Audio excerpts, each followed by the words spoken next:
Hey, this is Corey Barnes. And this is Lisa Caperton, and you're listening to Her Turn to Talk.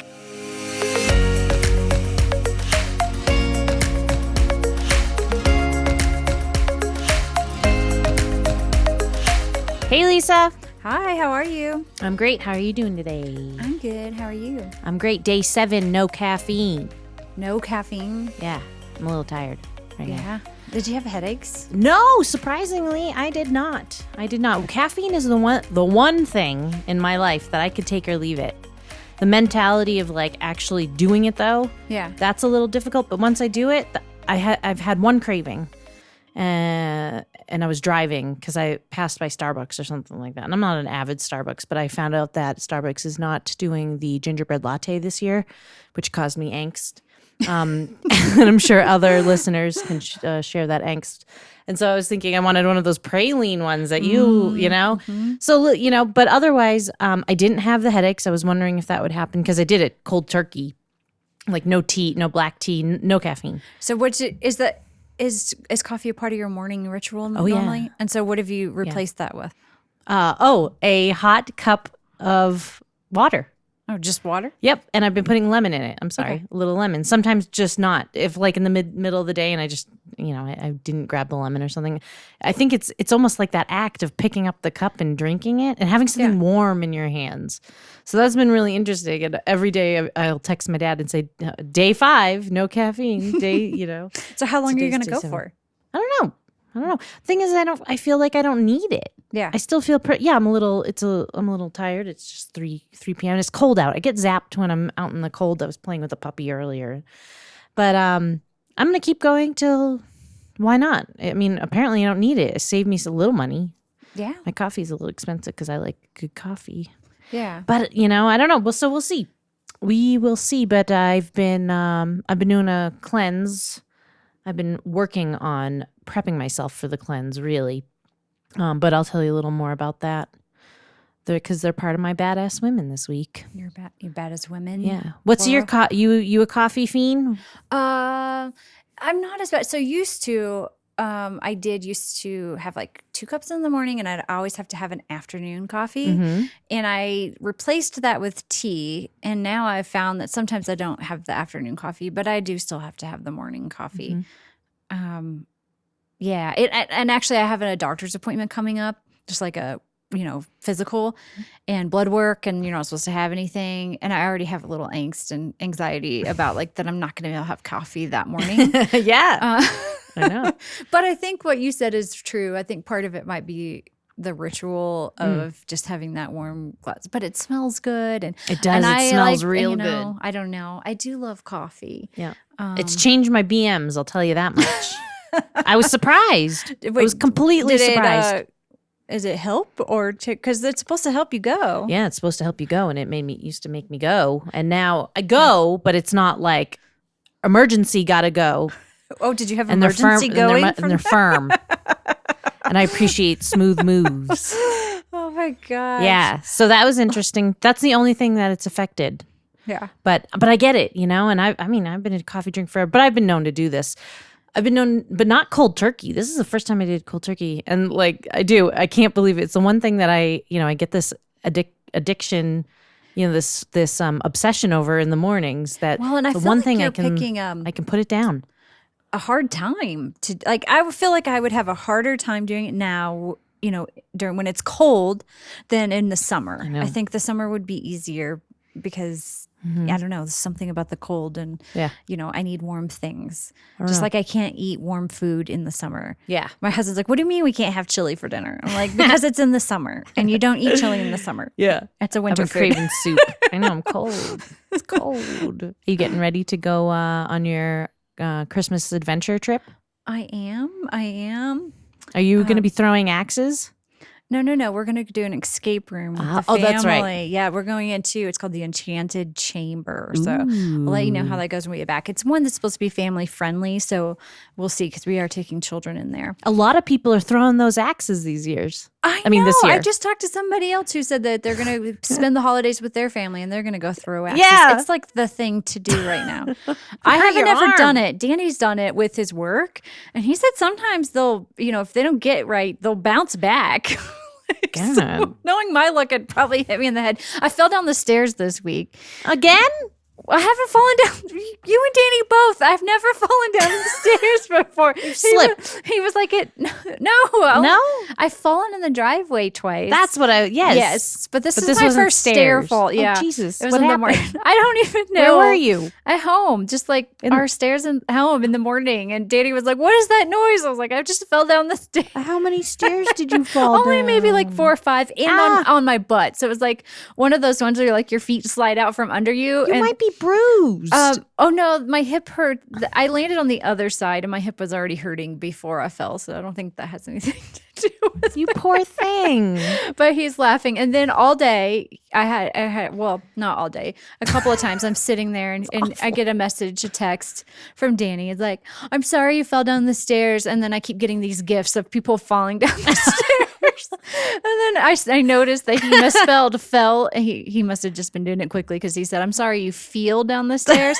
And so then he started sending me those gifts and I'm like, well, that's okay because you can't spell. He was like, well, then we're made for each other because you can't walk. Oh my God. I'm glad you're all right. Your heart's fallen just in general now that we're older. I mean, it did kind of hurt, but really it was just like a shock. It was like one of those things of like, oh shit, what just happened? I hate when your feet slide from underneath you. Oh God, I've lived in that house forever. Like, how did I don't know. Scary. I don't know. I bet there's compilations on YouTube of people just falling. Oh yeah. I mean, look, it's funny. I laughed. I mean, it's funny. I don't know why it's funny when people fall down, but it is. It is funny. Oh my gosh, I was at Red Rocks recently, and there was a girl going up the stairs. Those hundreds of stairs. Do we know how many stairs are there at Red Rocks? Oh, I don't know. A lot. There's a lot. And she was in front of me, and there was snow still on those steps, and I thought she's gonna fall. And boom, she went down. Oh no, was she embarrassed? And everyone went, whoa! And yes, she was so embarrassed. And I came up behind her, and I put my arm out, and I said, do you want a hand? And she looked up at me, and she said, thank you for being there for me. She was pretty drunk.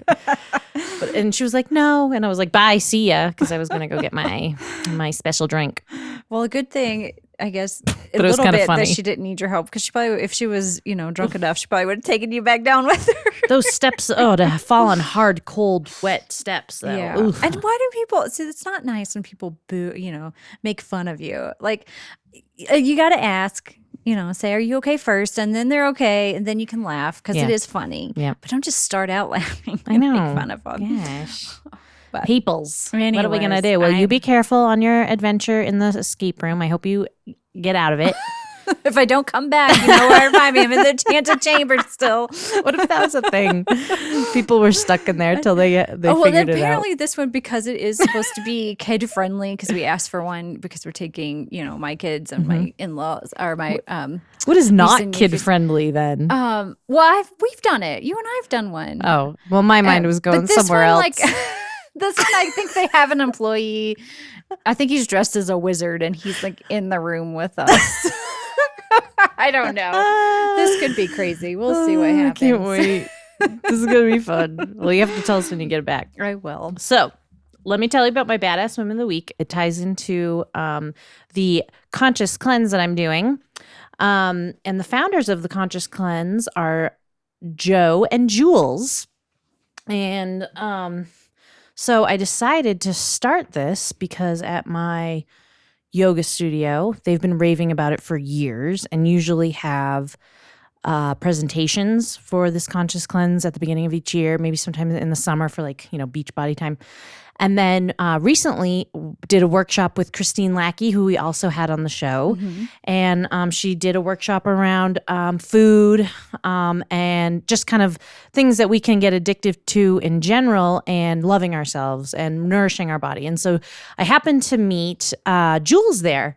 And I was really thrilled because it turns out I've been taking yoga with Joe and Jules for years. I know their faces. They go to that yoga studio. And so they're partners with my yoga studio, Core Power, where Heidi Beachley, who another guest of ours, that's where she teaches. And she's been all about that Conscious Cleanse. And I wish I had asked her about it when I had her on the show.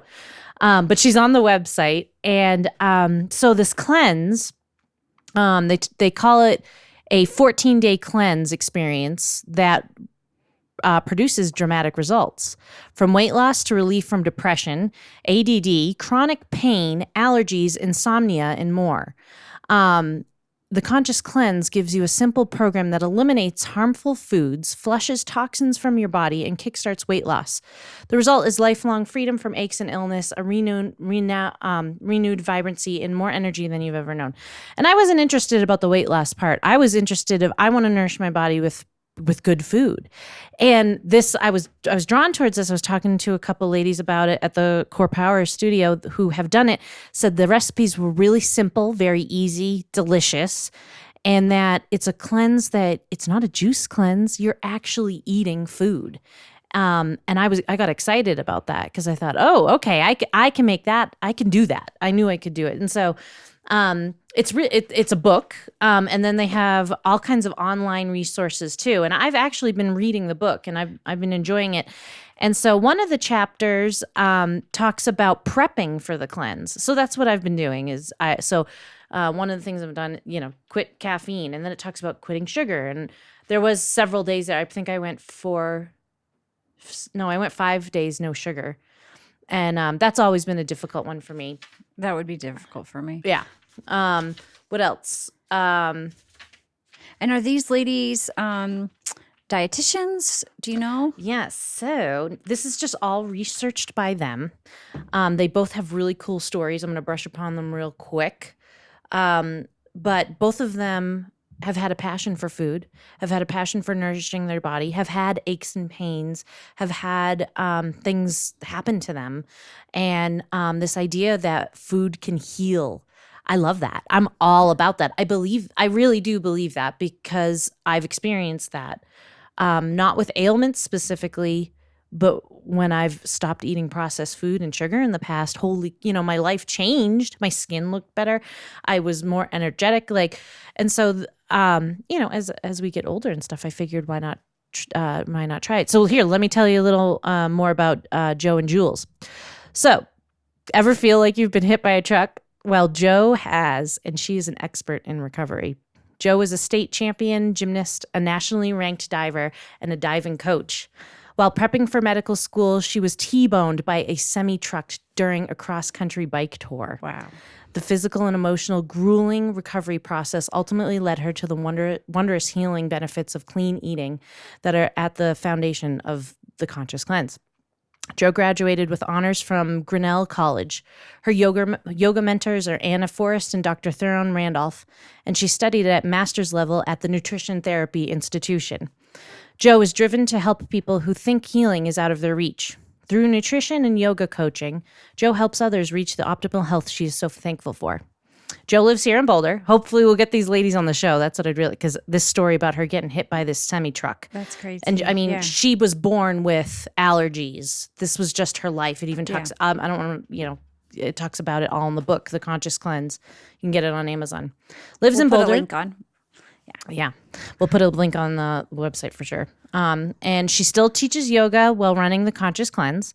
She's a mother to a wonderful 4-year-old and a wife to a teacher.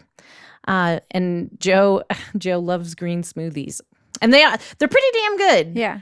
You feel healthy when you're eating them. And so I have a quick question. Yeah. So it's 14 days, but is that like prepping you to change your mindset of how you think about food long term? So yeah. And they have, you can sign up online for like the whole year, and then there's a whole community. Yeah. It's that you're prepping for it, and then there's 14 days of you are in it. But you're eating. You're just eating clean. But you're eating clean, as in it's mainly fruits and, it's mainly vegetable based. Okay. Some fruits, some grains like quinoa. There's different ones that I didn't even know existed.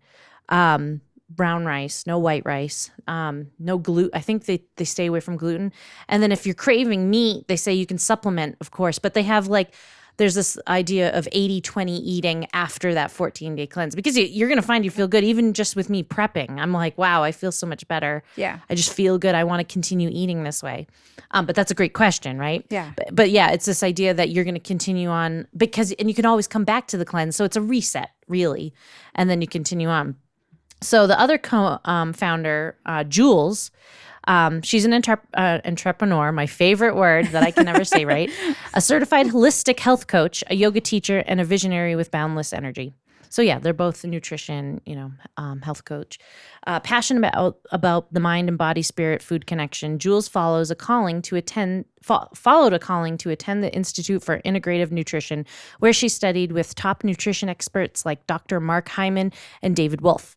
Inspired by her mentor, clinical nutritionist and detox specialist Natalia Rose, Jules has been studying cleansing and detoxification for more than a decade. She is board certified by the American Association of Drugless Practitioners and has coached thousands of people to find their most vibrant health. As the co-founder and the Conscious Cleanse business and marketing maven, these women, they're pretty badass. They came together.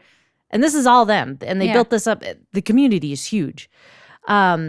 Jules has a vision for serving a global community of health enthusiasts whereby she can share her passion for personal transformation and food as a gateway to living our greatest potential. Jules is here in Boulder as well, has a family, still teaching yoga. She loves hiking. So yeah, these are my badass women because... That's awesome. And that's from their website, that stuff? Yep, that's from their website, consciouscleanse.com. Go check it out. Joe and Jules, I'm going to get you on the show here. Awesome. Just inspiring. Well, you're going to have to keep us posted on how this goes for you. Yeah. I wish they had a recipe book. All the recipes are online. I highly recommend their curried carrot soup and their raw blueberry pie. Oh my gosh, so good. Travis was my taste tester. There's also another snack called Joy Balls. Travis really loved Joy Balls and almond something balls or whatever. So Travis okayed everything. Zucchini hummus. Oh my gosh, I've been having a blast. I really have. And I've been home and not pet sitting. So yeah. That's awesome. I'll keep you posted. Yeah, you will. And today we're going to talk to another author. This is like, I don't know, weeks of authors here. We have a whole bunch of authors coming on the show, which is awesome because I'm not a writer, so that fascinates me. But today we're going to talk to Cindy, and Cindy writes sci-fi and fantasy. And she's actually just written 3 books, Tier 1, Tier 2, Tier 3. I won't get too much into it. We'll talk about it a little bit with her, but it's almost this kind of futuristic view of, what could happen to our world and society in this, I don't know, futuristic way. And I don't want to give it away, but it's really good. It's one of those thought-provoking books that it is, science fiction, it is fantasy, but I think there's enough realness that you're like, oh, I could see how this, maybe not this exact scenario could happen to, people in the future, but maybe something along those lines if things don't change and if people don't change and we don't change the way we're treating our planet, those kinds of things don't happen, then, this kind of thing could, come into fruition. Who knows? But Cindy, she's going to talk to us. We're going to talk about her life. We're going to talk a little bit about her books. And so without further ado, let's get going.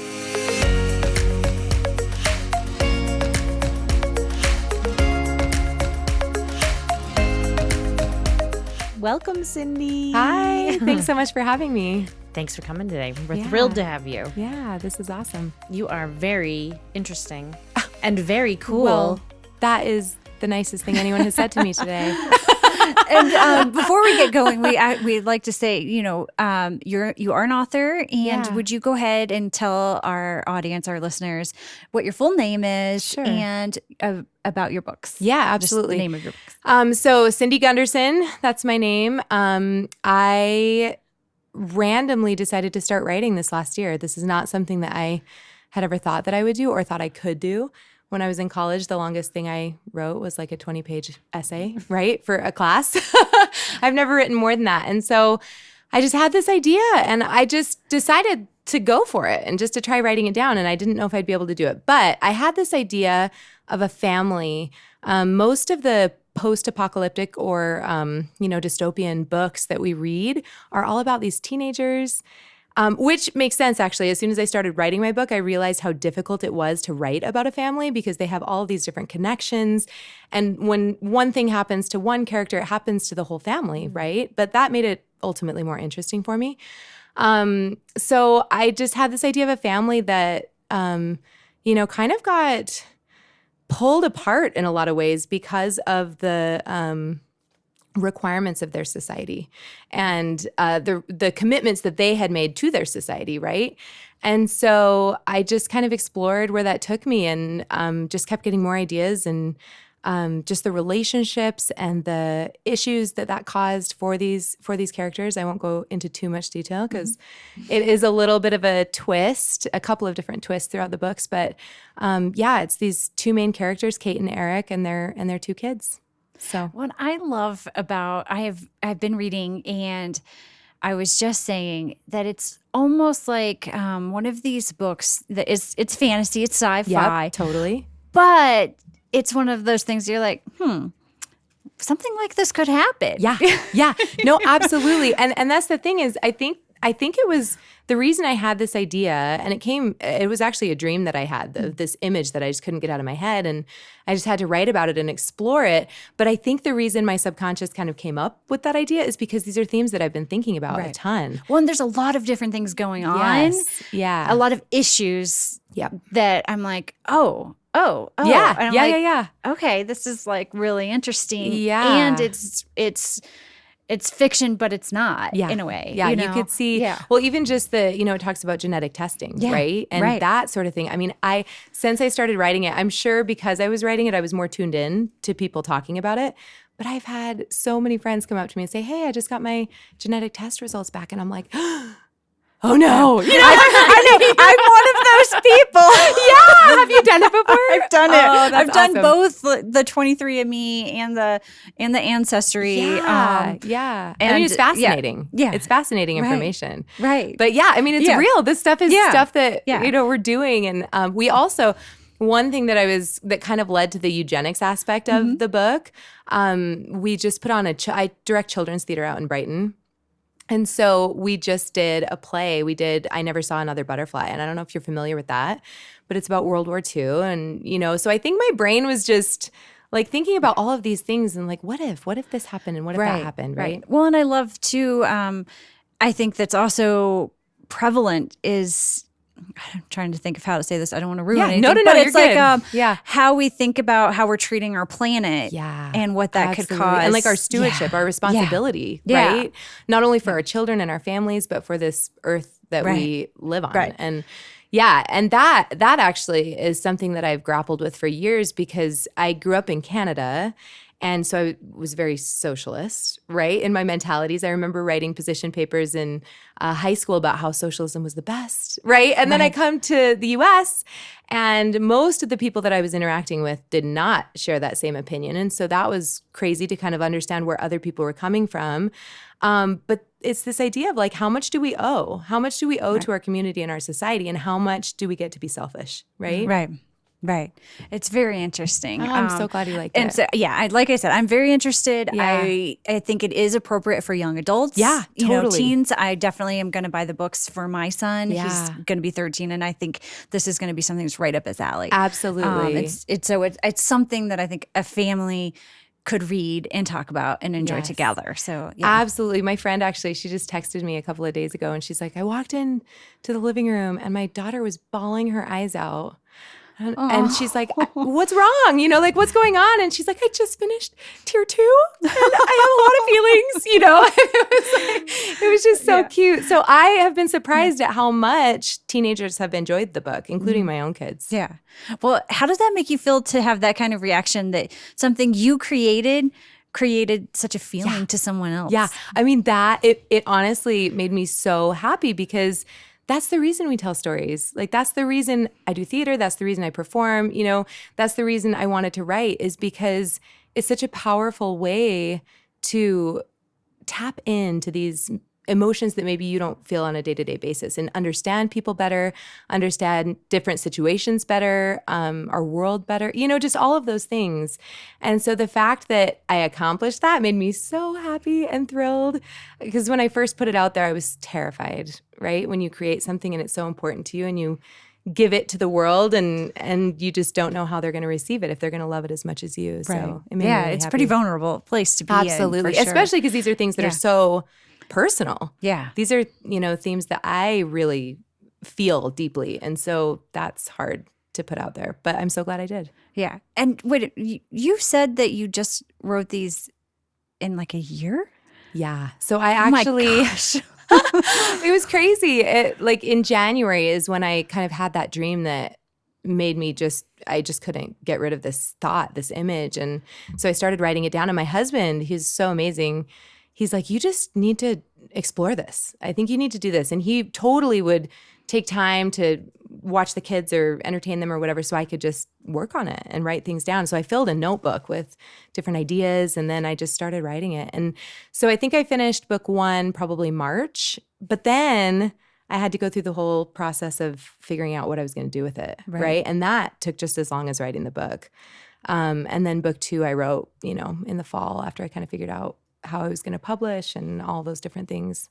Girl, that's impressive. It is. It is. Real impressive. Oh, it's been fun. I'm looking at it on Amazon. Are you? Oh, that's Yes. awesome. Yeah, that's and your awesome. beautiful website. Oh, thank you. I actually that has been I've been on it all day today. I've been updating it. And It looks beautiful. Oh, thank you. I love Thanks. the when you go on her website, cindygunderson.com, you'll see the floaties. I know Right, the dust right. boats. Yeah. It's just very magical. Yeah, I'm a fan of design. I and web, know. so. Oh, I love it. I love gardening and I love the outdoors, which is why that, the earth and all of that is so prevalent in my book. But so that makes me happy. I'm like, I'm going to make a website that makes me happy. I don't care if it's what other people think it should look like. Yes, absolutely. Was it hard trying to find someone to publish? Like, what was that process so, like? and I actually ended up self-publishing. Okay. And so I initially, had researched how to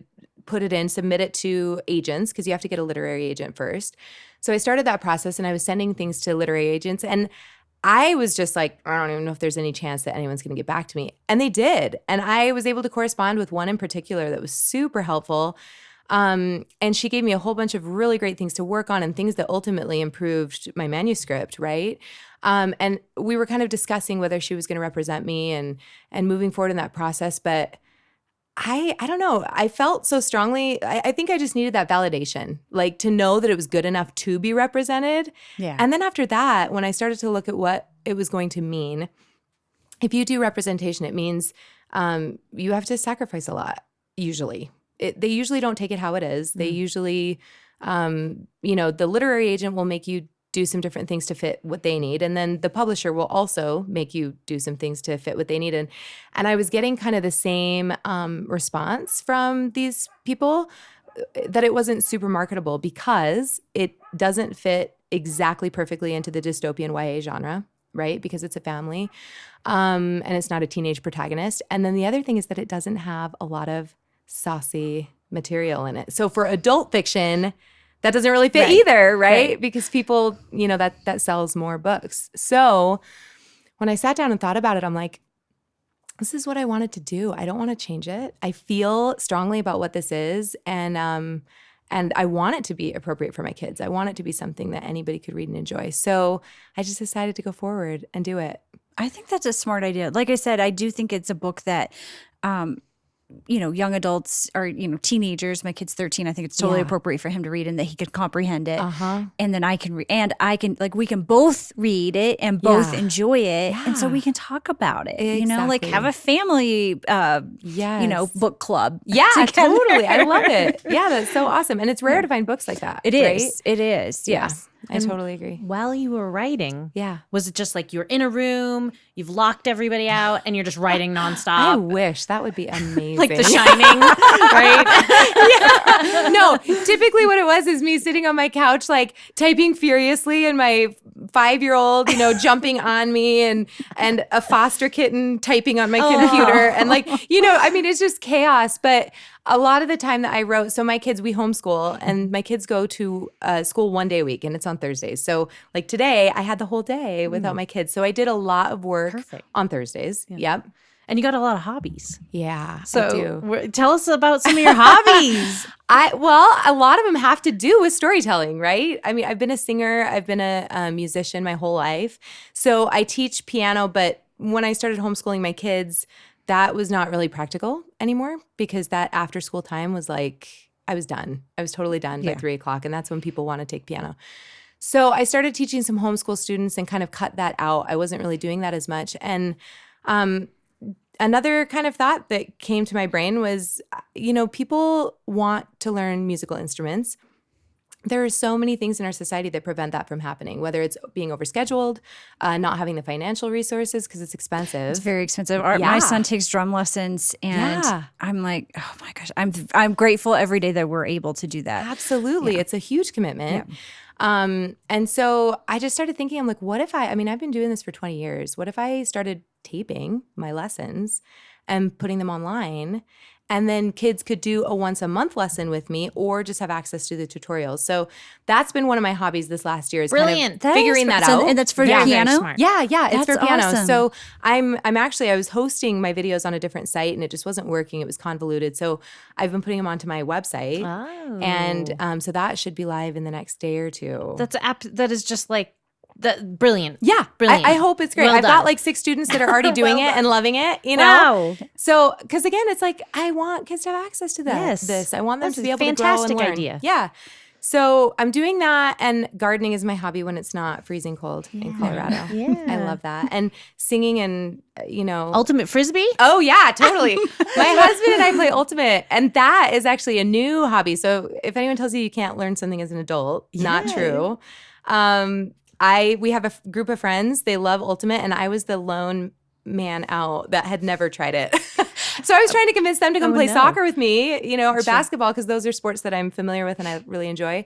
They're like, you know what? You're the only one. You have to come. You have to learn how to play Frisbee. We're going to play. So I was so bad. I was terrible. Could not catch, could not throw.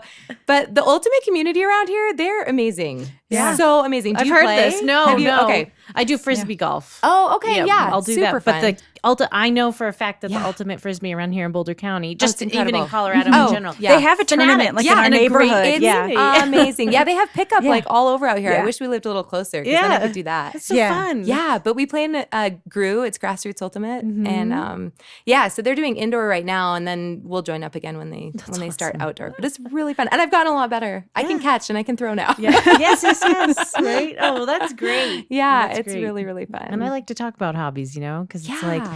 we're Yeah. doing these other things, because I had this idea that she's just up in her room and writing. That's and, all she does all day. Yeah, but right. This, you got a family. Yeah. You're Yeah. taking care of business and you're coming up with other brilliant ideas while you're doing this. Yeah. So that's just inspiring. Oh, and thank you. just I'm sitting here like, wow.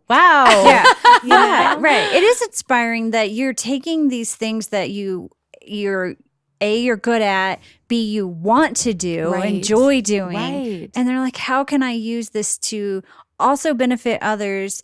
But then it also gives you a sense of accomplishment and, Absolutely. that you're Yeah. doing something. Absolutely. And hopefully, you're also able to, provide financially for your family a little bit too. Like all of these things are wonderful things. And you're radiant. Yeah.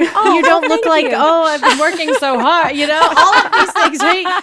She's sitting here and it's like the sun, Oh my gosh. you're just vibrant Oh, and thanks. luminous. And you, on top of all of this, you're managing the finances for your husband's optometry business. Yes. Wow. Yep. I do that as well. That has been simplified a lot though. So, it's one of those things as a stay-at-home mom, I feel the way you feel about drum lessons, right? Like I feel grateful every day that I'm able to be at home with my kids, and I do not take that for granted.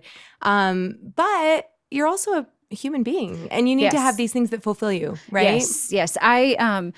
I moved to Colorado about 6 years ago. And Okay. before that, we lived in Texas, and I was working full time. I was Yeah. going to school at night. We had I have two boys. We had two toddlers. It was insane. And we Yeah. moved here, and I became a stay-at-home mom. Mm-hmm. And I did that for a while, and then I started, doing some part-time stuff. And then I opened, did my own business. Yeah, but I get right. to pick and choose, and I Yeah. still get to be home with my kids when I need to be home. And I Yep. don't take for granted that not everybody has that luxury in their, they're not Absolutely. not everybody's able to do that. Yeah. But I'm so grateful that I am. Yep. And it's like we get to be moms, but we also get to be ourselves. Yep, and exactly. be the women that we are and Yeah. do the things we love and have self-fulfillment by Yeah. doing those things. Yeah, I no, that's think it's so exactly right. important. That's exactly right. And I think especially with children, that like, what do I want my kids to learn truly? And that's something I ask myself all the time with homeschooling too, is like, okay, what's actually important? Because there are 5 million things that we could be teaching our kids at any moment. And of course they need to learn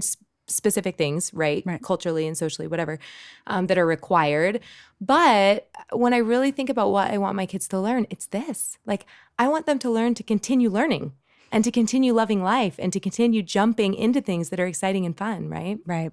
Well, and that's the part of life. That's the good stuff in life. Yeah. Right? Absolutely. It makes the other stuff bearable.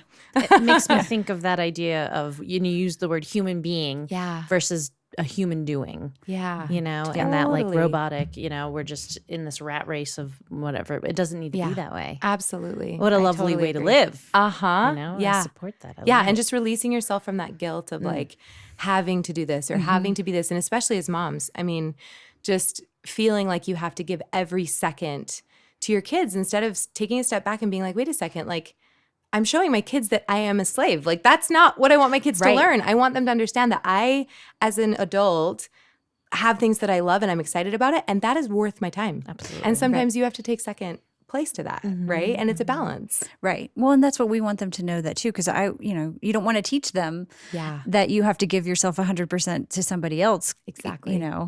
It's It's even in a marriage, right? It's that partnership. It's like working together to make sure that everybody's needs get met.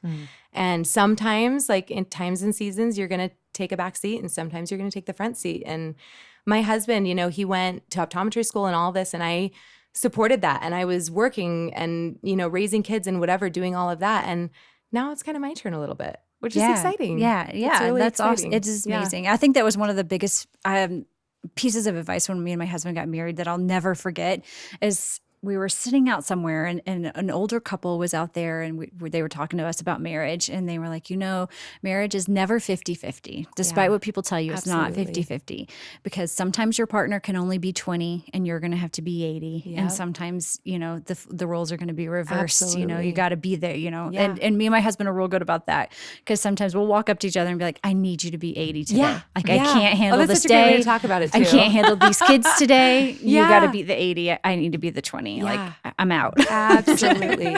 Absolutely. And I love that constant checking in too, because I think that's where relationships can kind of sour a little bit is when one person is 80 all the time. Yeah. And they never readjust, right? And so being able to communicate with each other and, And I just so appreciated that he was so willing to support this, even though it meant that he was putting the kids to bed every night for 2 months, right? Or whatever. Right. That's so amazing of him to, to be that. And that you found somebody that you both can be so supportive of each other and support each other in those ways. Yeah. And that's very lucky, I think, to find. I totally agree. I'm grateful every day. Especially seeing everything that's going on in the world today, right? Yeah. It makes you just wonder, like, well, how did we get this? Like, how did we? And I think part of it is just being lucky to find a good person and being able to make that connection. But then it's just a lot of hard work, right? Like, and being willing to be humble and being willing to change and shift and grow. And so I'm grateful that he's willing to do that because not all people are. Yeah. No, that's very true. It is marriage's work for sure. Absolutely. I have a question. So you were talking about doing theater stuff. Yeah. And did you grow up doing that kind of stuff? Yeah, I did. I've been a singer my whole life. And it's funny, actually, that was something that kind of propelled me into doing stuff like this later in life because I was really good at it at a young age. And so I kind of had this idea, I don't have to work. I don't have to do anything because I can just show up and be good, right? Like in my little kid brain, that's what I thought. And then when I got to be a teenager, all those other kids that maybe weren't as good when I was 7 were now majorly catching up and surpassing me because they had worked and I had been lazy. And so I think that was a really great early lesson for me that like you can be good at anything that you're willing to give the time and attention to that it needs. So I did a ton when I was a kid and then I kind of didn't do a lot when I was older. But I've always loved it and I've always loved teaching and I love having my kids involved in theater. And so that's how I initially got back into it was my kids. They wanted to do it and I'm like, well, I kind of want to do it too. So let's do it together.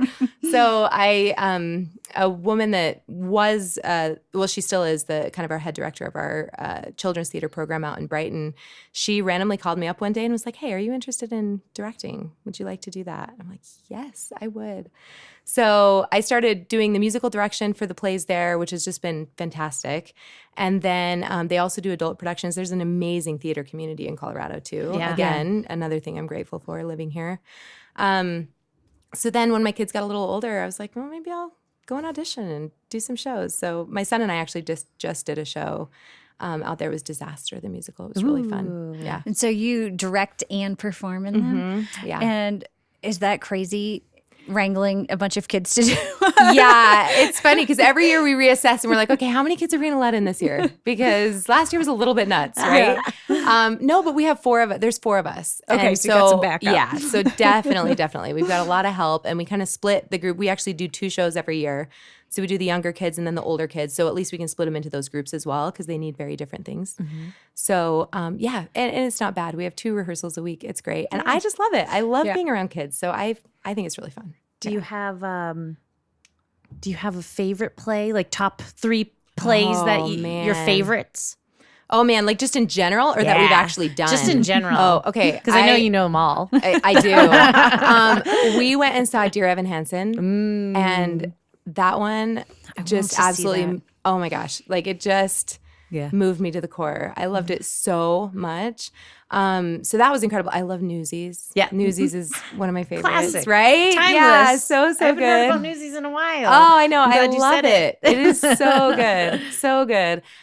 Yeah, but Dear Evan Hansen, man, even if you haven't seen it, listen to the music because the music itself is just extremely compelling. I want to see it. And that's the one with Ben Platt, right? Yeah, he was the one that originated the role. Okay, yeah, I need to see it. Where'd you see it? We saw it here in Denver. It came last year. Down at the Larkham? No. It was at the Buell. The Buell. Yeah, yes, it was at the Buell. Is the Larkham and Boston? Probably. I think it's Boston. You're like, yes. No, that was Buell. it. Yeah.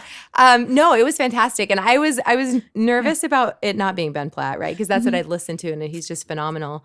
But no, the cast was fantastic. And the other one that I absolutely loved recently was Come From Away. Have you heard of that? I haven't heard of that. Oh. I've heard of it. I thought maybe the only reason I loved it is because I'm Canadian and it's a Canadian story, right? But it's about 9/11. It's about those planes that went up to the Maritime provinces, That's right? That's right. So but it was not. I've heard from many friends that they loved it just as much as I did. And so I know I'm not biased. Yeah. It was really good. And what brought you to the U.S.? Yeah, it was honestly a scholarship. So I went to the University of Calgary. I grew up in Alberta. I went there for 6 months a semester, and I had this full ride at BYU at Brigham Young University. Nice. That's great. And so, there was some I was just coming into my own. I kind of had like a bad relationship up there, and I just needed something different. And so I just took off and went. And it never looked back. Then I got married and now I can't go back. So now I'm stuck. But I love it here. I really do. Do you still have family there? I do. Do you guys go visit? We drive up every year. I drive up with my kids. It's not, if you ever want a great road trip, it's a fantastic road trip. Just driving, it's a halfway point in Billings. Yeah. So you drive up there and then drive up to Alberta. I take them to Banff National Park. And I was going to say, I'm sure it's beautiful scenery. It's gorgeous. The way. Yeah. It's gorgeous. And my parents are actually down in Arizona now. But I still have aunts and uncles and grandparents and stuff, so we drive up there. It's really fun. And when you first moved here, you went straight to Berkeley. No, I was at BYU for a couple of years. Yep. Yeah, I was there so I was in Utah for 2.5 years. And then my husband and I got married our senior year. Mm-hmm. And then he got into optometry school at UC Berkeley. And so we moved out there. That's how you ended up out there. Yeah. Cool. Yeah. Which, that's quite the culture shock, right? Like coming from Alberta and then Utah and then going out to Berkeley. But it was amazing. And I think that really solidified, as a young couple, just solidified some of the things that we felt so passionately about. And being exposed to all these different cultures and all these different ideas was just amazing. Yeah. And did you feel amazing. Like I sense that you just fit in. Well, it's funny because I think we tried to, but didn't quite realize how to at first, right? We had our church community, which was amazing because that's like an instant family and friendship that you can, meet people there every week. So that was great. And I was working in San Francisco for a corporate real estate firm. So that was really fun because I got to chat with people there. But I think it was initially, I think we were just so overwhelmed with the amazingness of it that it took us probably a year to really feel like we settled in. But I immediately started exploring, going wherever I could. Yeah. And then having kids, I stayed home and taught piano after that point. And so we just explored everything and I just loved it. That's so the Bay Area is amazing.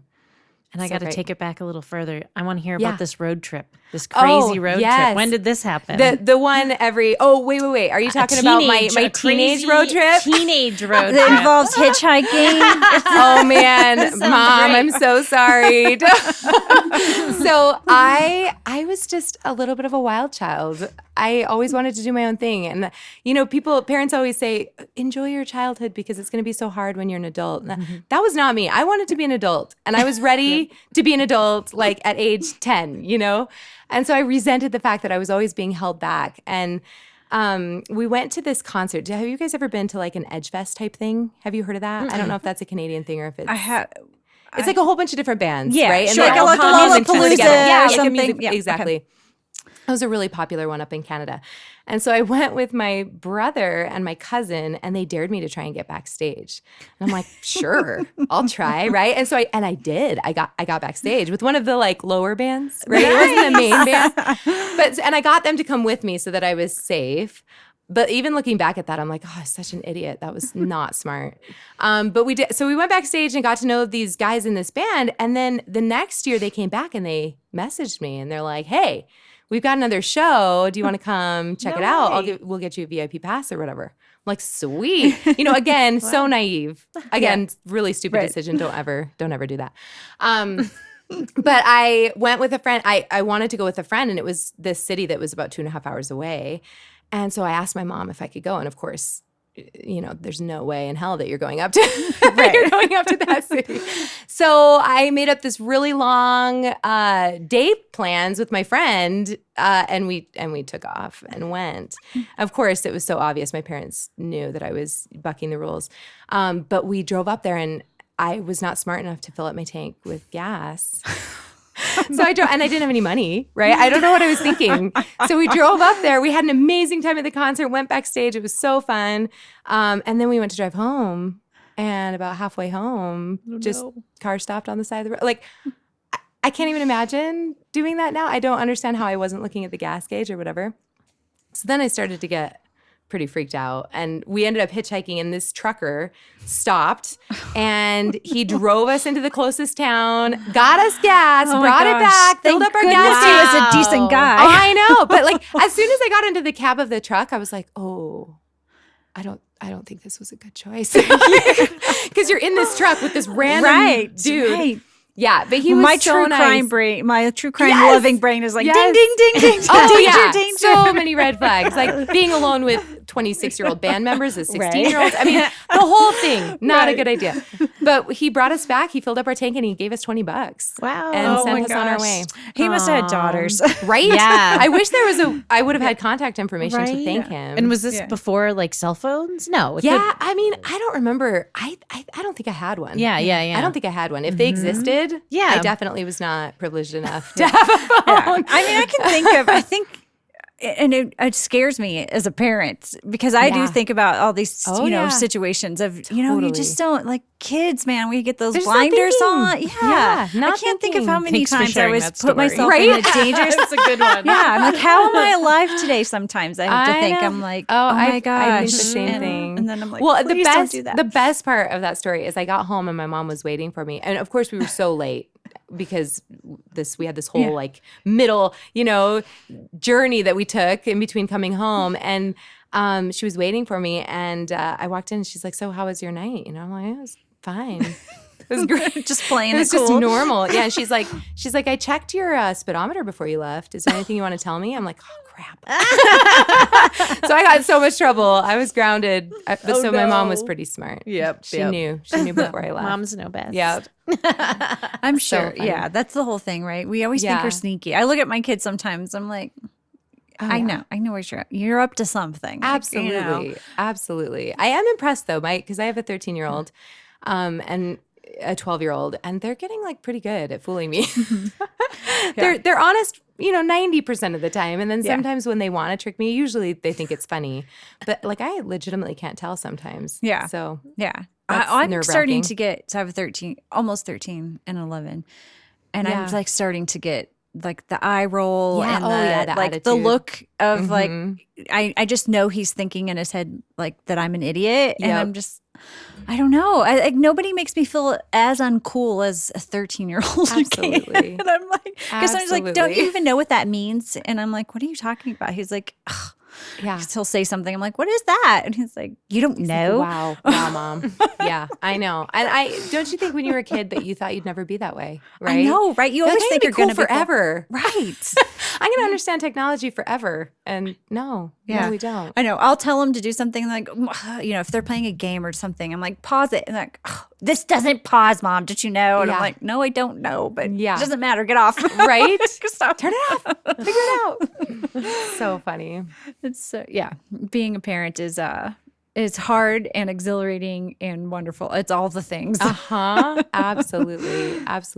Well, and I think parenting is such a great example of all of this stuff that I've been doing, where all of this, all these projects and all of these new exciting things, like they are exciting and they're also a ton of work, but that makes it more exciting and it makes it better, right? And I think in our society right now, we just don't really recognize the amazing benefits that come from really digging in and working hard and sacrificing for something good, right? And just how much more wonderful that can be than getting something immediately. Yeah.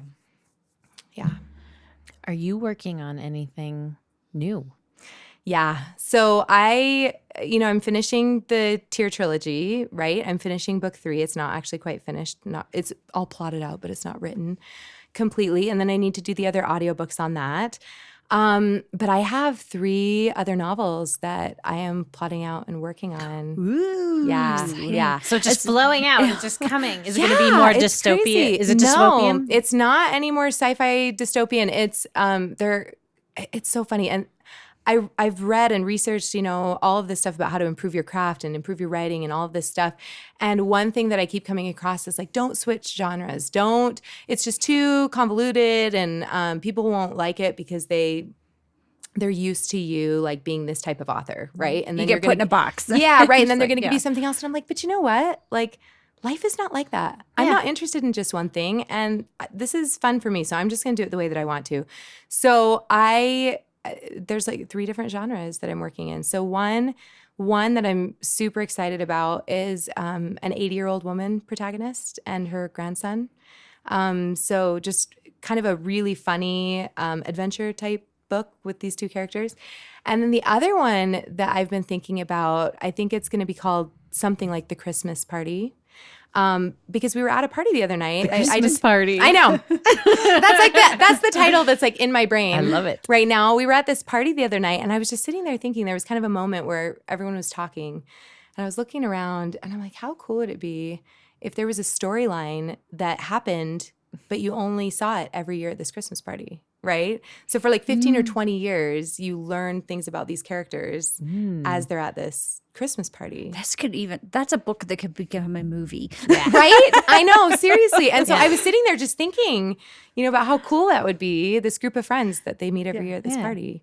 So that's one that I'm really excited about too. And then I have a couple of others that I'm working on. It's like the floodgates are open now. Yeah. And it's funny because again, like what you turn your attention to, you kind of start noticing in the world around you, right? And so I'm like really interested in people, and I always have been, but just even at the grocery store when I'm seeing somebody and the way they're holding their body or doing something, it's just so interesting. So I'm like writing it down to use it. The perspective that you're in the zone. Yeah, right? totally. And so I was going to ask you, that's a great segue into character building. So you're observing people. There's people watching going on. What other things do you do to character build? I think for me, and I don't know if this is how it is for every author, because obviously I like have zero experience with this. I'm just like, learning and growing as I go. But I think the most interesting thing about character building for me is exploring things that don't make sense to me or that didn't make sense to me in my life. So knowing somebody that like you couldn't quite put tabs on, or somebody that acted in ways that didn't make sense to you, that's what I'm interested in putting into my characters, right? Is like trying to explore that and understand that. And why would they have acted this way? What could have happened to like build up to this type of behavior or this type of mentality?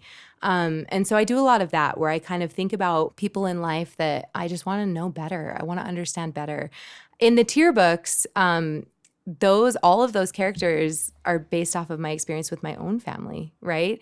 And I think there are pieces of me in multiple characters in that book, and there's pieces of my husband. So again, just things that like are interesting to me that I like to put in a character, but then observing people for sure. It's so neat. Yeah. It's kind of fun. Very interesting. It's so really using fun. your natural curiosity. Yeah.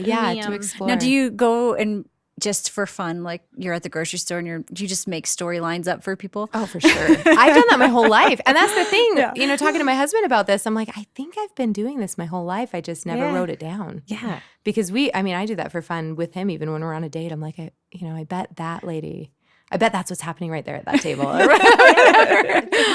That's fun. Yeah. When we spoke to an author not too long ago, and she described, I'm fascinated by the character building. Oh, yeah. It's just for me to start thinking in my brain is just a regular old me. Yeah, right. Of like, okay, a guy named Joe, and then what color hair he has, and going through it all. So she was talking about how she actually spends time on writing everything she can figure out about the people before even writing the book. Do you do the same thing? I do the same thing. Yeah, like I have a page on my notebook about this person, right? And it's their backstory. Like even if the book doesn't get into their backstory, you're writing it down because that influences what they do, right? Yeah. The physical characteristics are definitely the hardest for me. I feel like the emotional and mental stuff comes a lot easier for me in character building. The physical stuff is hard because, I don't know, when you read a book, do you feel like you have a really great picture of who that character is? Yeah. And for me, I don't know that I do. I feel like when I read books, I have like a vague sense of who they are, but I never have like, I almost can't see their face. Okay. Do you know what I mean? Yeah. I always have. Yeah. No, I picture them. And then that's why if it does ever get made into a movie, then it ruins it. Then Right? I'm like, that's not totally. what they look like. Hunger Games was ruined. Yes. Ruined. Yes. Well, and I think like I always have a vague sense of like how tall they are or their stature or their, build or whatever. But I never really focus in on their face just because I feel like every character could be so many people, right?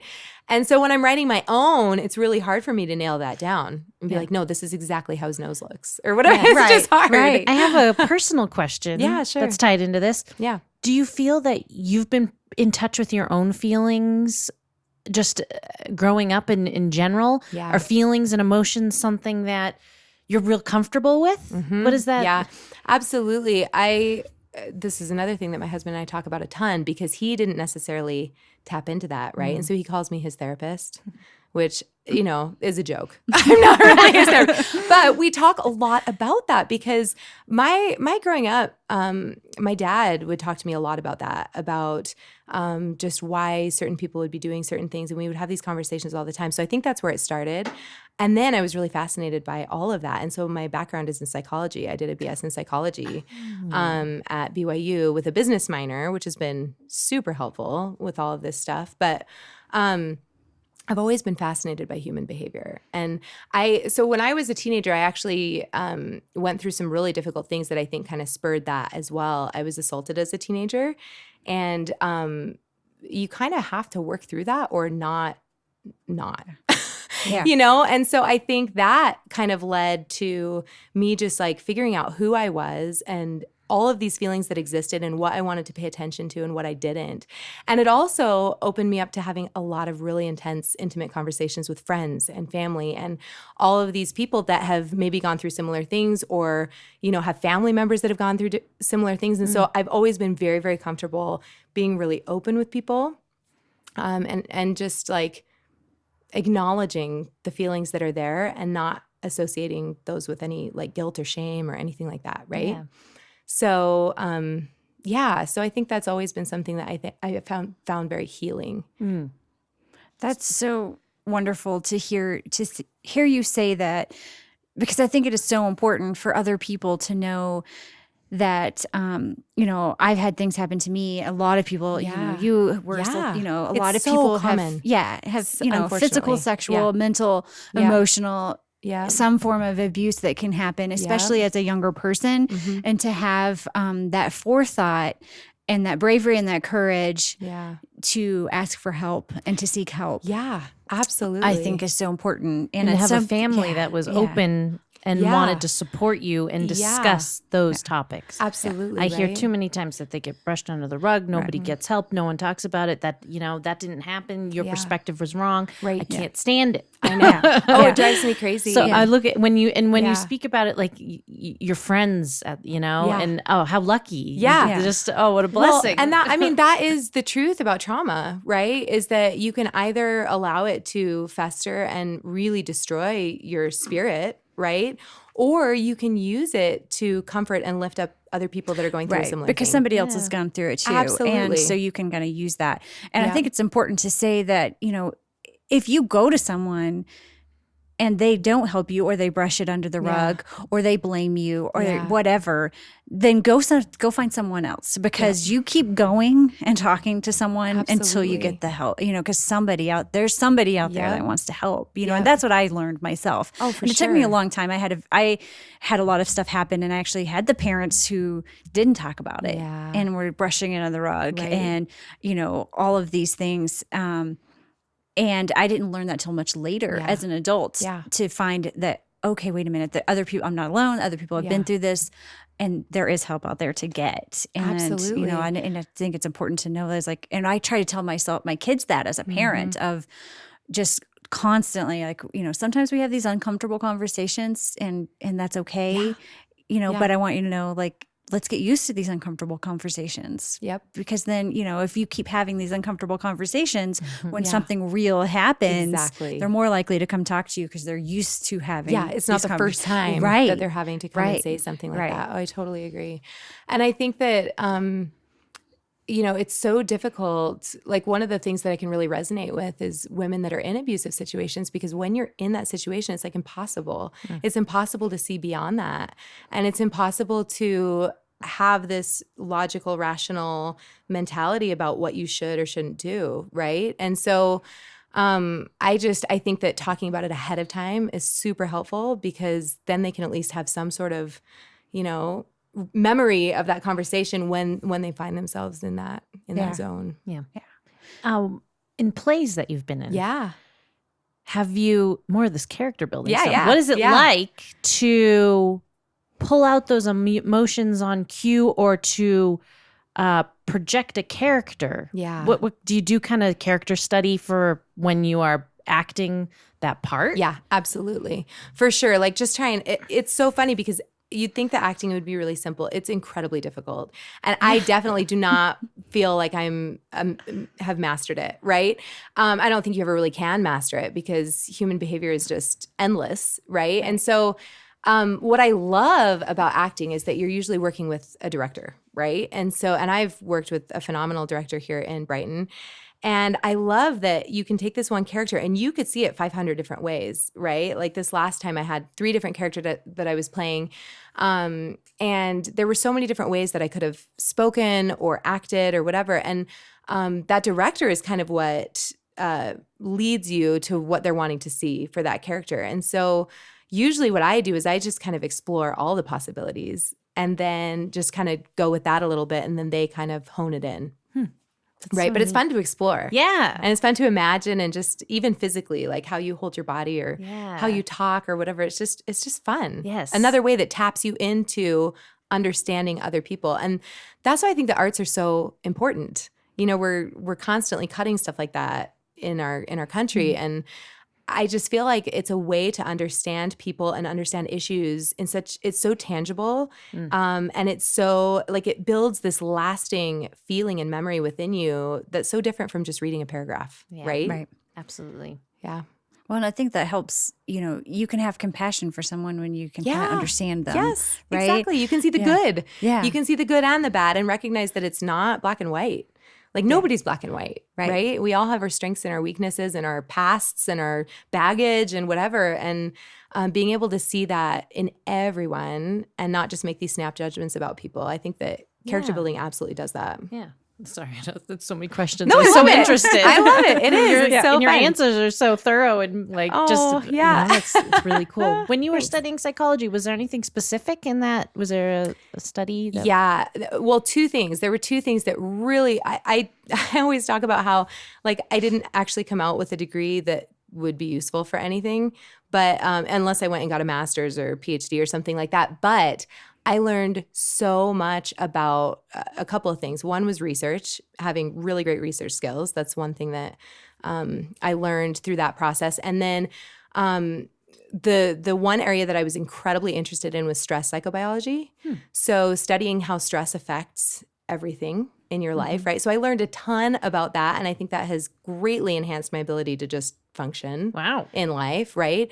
And then the other thing was this idea of truth. What is truth, right? Like I think our society focuses so much on scientific truth and not so much on like spiritual, emotional truth. And psychology is one of those things where it's decided to be a science. But it's focused so much on all of these. The fine line. Yeah, right. And so, and I understand, I love science, and I think that it is an amazing way to come to knowledge. But there are also all of these other things that are not empirical, that we can't see, that we can't touch, that we can't measure. And those things are just as true. And so I came out of that just feeling like such a passion for both types of truth and wanting to seek both types of truth in my life. And so for me, it's just been, it was so beneficial to have gone through that and to be thinking that way, then entering my adult life, right? Yeah. That brings me to a question about when I was reading your books and I was thinking, how much did you have to learn? Because you had to learn some stuff about like genetics and things like that, because you do talk about that.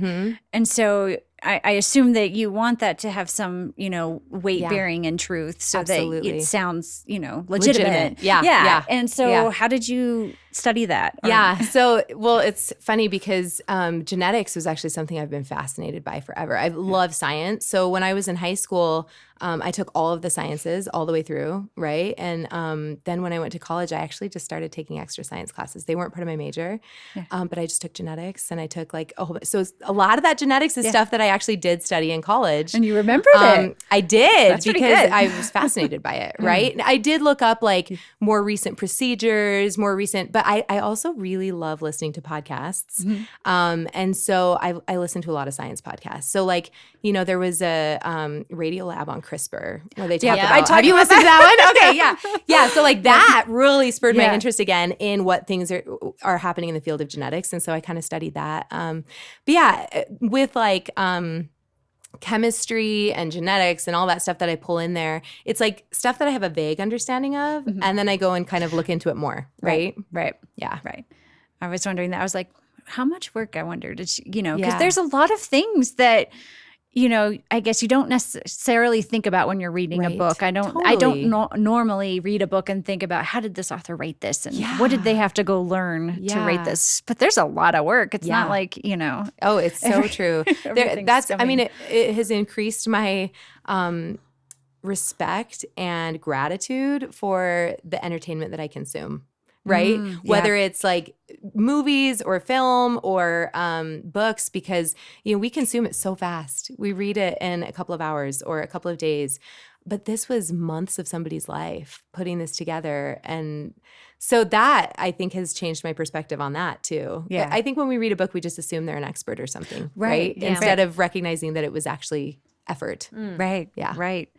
Before we start wrapping up, I know for sure we could keep going. This has been so fun. No, you're so interesting. So fun. I know. There's all kinds of different onion layers. Right? But I have to say, like, one of the things I really have liked listening to you talk about in your story that we have been finding this constant theme is you've had like all of these people in your life that have seemed to help you. Yeah. Is that correct? I mean, do you find that to be true? Like, I mean, and this is, kind of, I guess, pulling in religion a little bit. I really believe that each one of us is here for a reason, right? And that God has created us each for a very specific purpose, and that we each have a path that we need to follow. And so I have had so many people in my life that have impacted me, and it's crazy just the number of little things that have happened that were probably completely meaningless to them that changed my life, right? Or some little piece of advice that just stuck with me forever.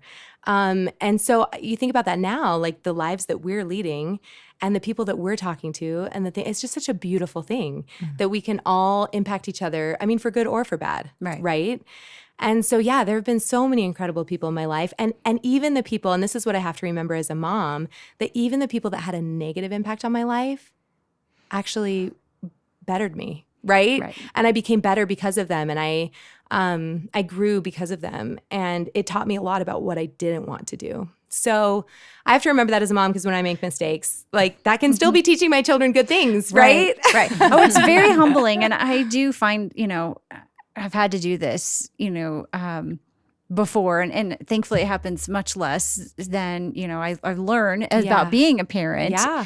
But I've had to go. It's very humbling to go to your children. When you blow up at them, or and you behave poorly, and it's okay that they see that. You know what I mean? You don't want them to see that all the time, obviously. Right. But it's okay that they see that, and that they can see you come back and say, you know what? My behavior that I just yelled at you for something that was really kind of trivial. I didn't need to yell at you for that. And, I behaved very poorly, and it's very humbling for me. Yeah. But also I think, okay, well, there's a lesson in that they know they can mess up, and then they can go back, you know, and that's okay. And that's human. Absolutely. Right? Well, and with all of these, all these projects that I've been starting, my son came up to me at one point, and I told him, I just expressed like how I was kind of scared, right? Like doing something new, and that I didn't know if I was going to be good at, or if I'd be able to do well. And he said, well, you're the perfect person to do it, because you're not afraid of failure. And that was like the best compliment, from my son. The fact that he recognized that like, even though I was scared, I was going to do it anyways. And that, I think, is one of the main things that I want to instill in my children, is just that we don't have to be perfect, that we are going to make mistakes. We're going to constantly make mistakes, and that's okay. That's actually part of it. Yeah. That's part of what makes life beautiful, right? And we can do that together, and we can still be okay. Yeah. Yeah, that's awesome. It's been so nice having you here. So thank you so much. Yes, thank you for having me. I love that you guys are doing this podcast, because this is kind of a new thing for you guys too, right? Yeah, no, we're totally learning and being vulnerable, and like every episode. Love it. Yeah, I love it. We have no idea what we're doing. No, but it's amazing. I've listened to some of the episodes and have absolutely loved them. But we make mistakes, and it's okay. And we're learning that, right? Yeah, it took away. I was calling her at first after everyone. I don't think I should have said that, and why did I say this, and we got to delete this, and blah, blah, blah. Yeah, and I'm like, okay, I'm letting go. I do that with my books too. When I find something, I'm like, oh, that was a terrible sentence. I used this word twice in a paragraph. What was I thinking? We're so glad we have you on. We're our own worst critics, right? Yes, absolutely. I'd love to chat with you more about that stress psychology stuff. So maybe we'll have you on again. I would love that. You just let me know. Is there anything you'd like to plug? Absolutely check out my website with the magical dust motes floating. It's cindygunderson.com. You can check out the books there. I also have a website for the books, tiertrilogy.com, that you can check out. And the audiobook is live on Amazon. Awesome. So we'll put all that up on our website for you too. Awesome. Yep. Thank you so much. Awesome. Thank you, Cindy. Thank you.